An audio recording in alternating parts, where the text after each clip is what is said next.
Vice Senator, Mayor. Good afternoon. I'd like to thank Flo Valley and the many elected officials, educators, business, and civic leaders who are joining with us today. Throughout the history of our nation, we have struggled to treat all our citizens as equals. The same has been said of our democratic institutions and the men and women entrusted with their stewardship. Too often, we have fallen short of the guiding principles on which our great democracy was founded.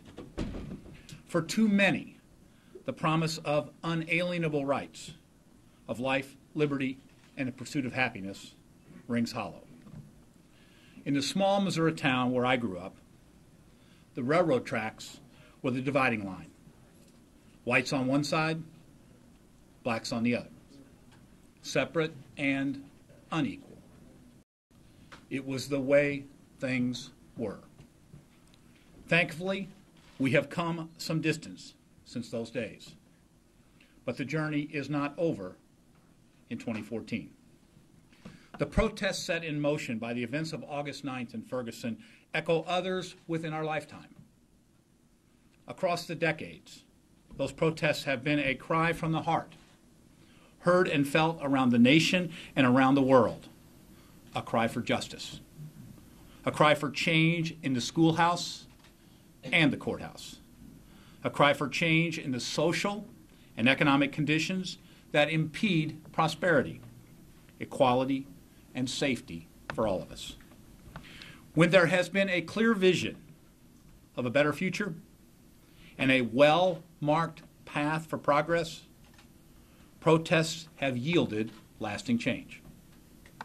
When there is only rage and despair, anguish and chaos follow. Recently, one of the young Ferguson protesters said to an older protester, "This is not your parents' civil rights demonstration." He wasn't wrong. The torch has been passed to the next generation to continue the unfinished work of creating a more just and equal society.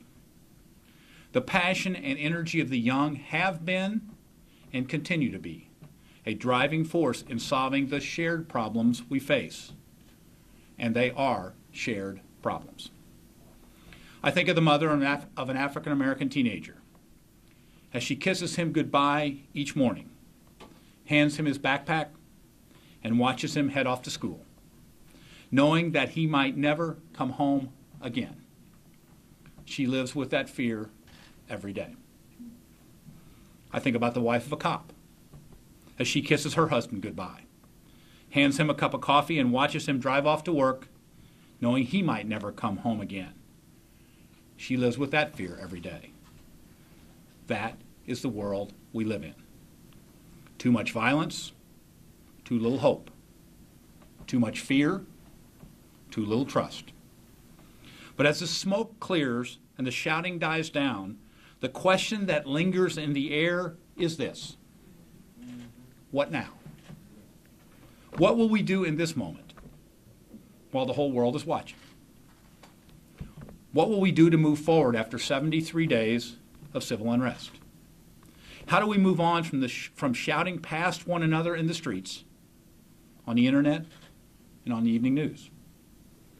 Some people would tell you that the choice is one thing or the other: trust or force, speech or silence, black or white.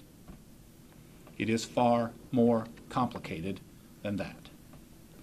Legitimate issues have been raised by thoughtful voices on all sides. Shouting past one another will not move us to where we need to go. Outsiders eager to grab the national spotlight and push their own agendas do not have the best interests of this community, this state, or our nation at heart. We need to solve these problems ourselves, and we need to solve them together. And we need to act now. That is why today I'm announcing the creation of the Ferguson Commission. I'm asking for your help in identifying individuals in this region to serve on this important commission. I plan to announce those selected early next month.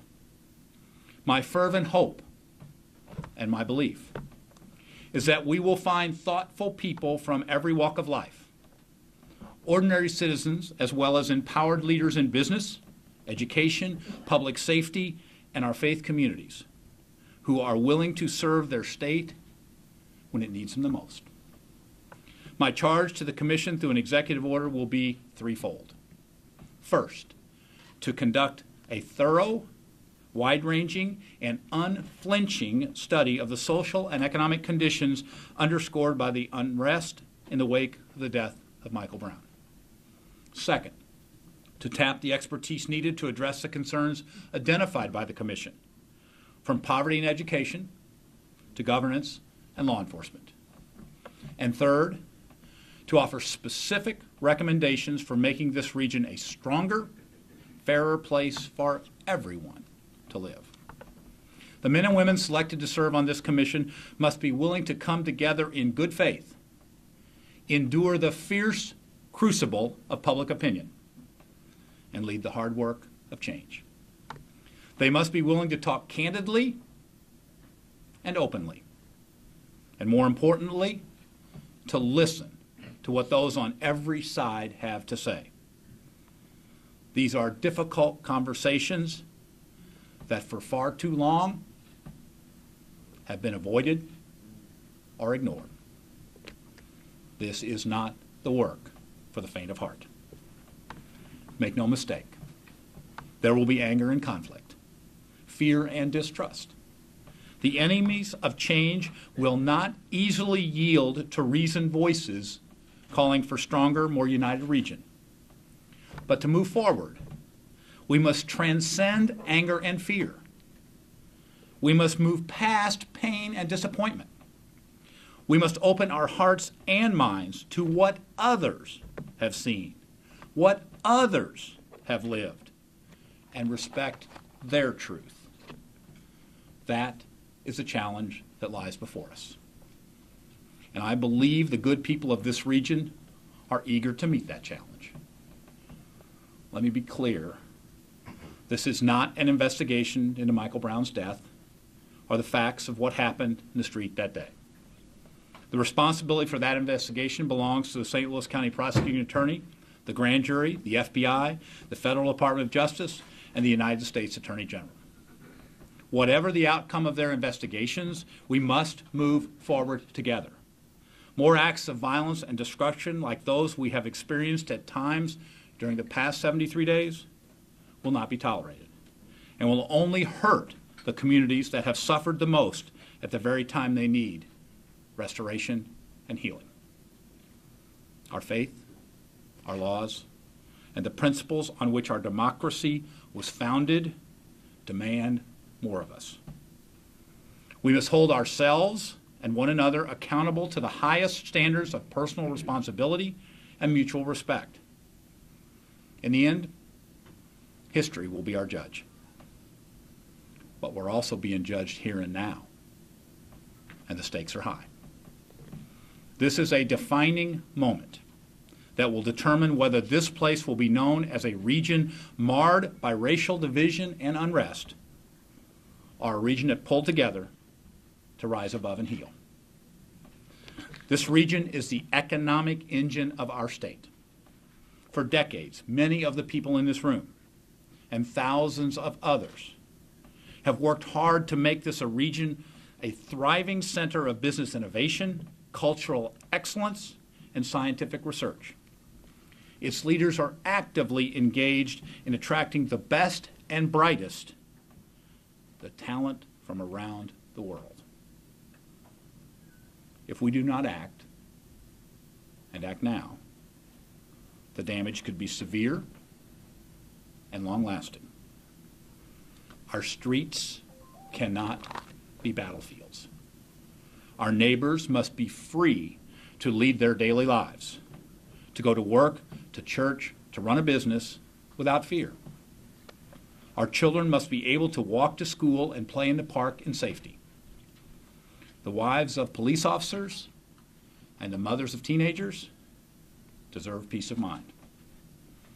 If we want peace in our streets, We must work together to create a more just and equal society. What each of us believes in our hearts, in our heart of hearts, must change as well. That is an exercise many of us undertake weekly, on our knees, in cathedrals and kingdom halls and temples and mosques. We are all flawed vessels, crudely cast in the mold of our Maker. None of us alone can heal a broken world. But together, there is much we can accomplish. With your help and support, the Ferguson Commission will chart a new path forward as we take the next steps towards healing and positive change. Let us all agree to seize this defining moment to show our nation and our children the true colors of courage.